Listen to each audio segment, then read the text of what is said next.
श्रीमन्नारायणीयं दशकम् 65 गोपीजनाय कथितं नियमावसाने मारोत्सवं त्वमत साधयितुं प्रवृत्तः सान्द्रेण सान्द्रमहसा शिशिरीकृताशे प्रापूरयो मुरलिकां यमुना वनान्ते सम्मूर्छनाभिरुदितस्वरमण्डलाभिः सम्मूर्छयन्तमखिलं भुवनान्तरालं त्वद्वेणुनादमुपकर्ण्य विभो तरुण्यस्तत्तादृशं कमपि चित्तविमोहमापुः तागेहकृत्य निरतास्तनयप्रसक्ताः कान्तोपसेवनपराश्च सरोरुहाक्ष्यः सर्वं विसृज्य मुरलीरवमोहितास्ते कान्तारदेशमयि कान्ततनो समेताः काश्चित् निजाङ्गपरिभूषणमादधाना वेणुप्रणादमुपकर्ण्य कृधार्धभूषाः त्वामागता ननु तथैव विभूषिताभ्यः ता एव सम्भ्रुरुचिरे तव लोचनाय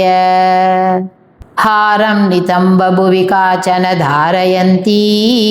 काञ्चीञ्च खण्डभुवि देव समागता त्वां हारित्वमात्मजगनस्य मुकुन्दतुभ्यं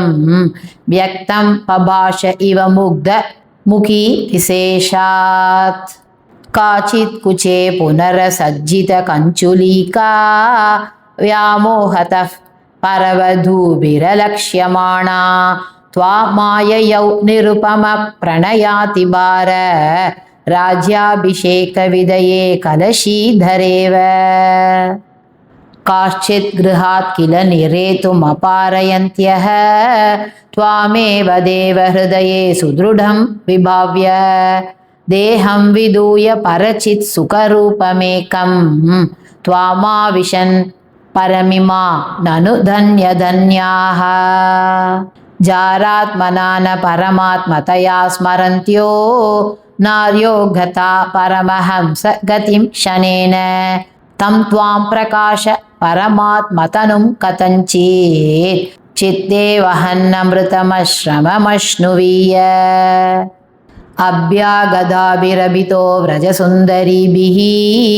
मुग्धस्मितार्द्रवदन करुणावलोकी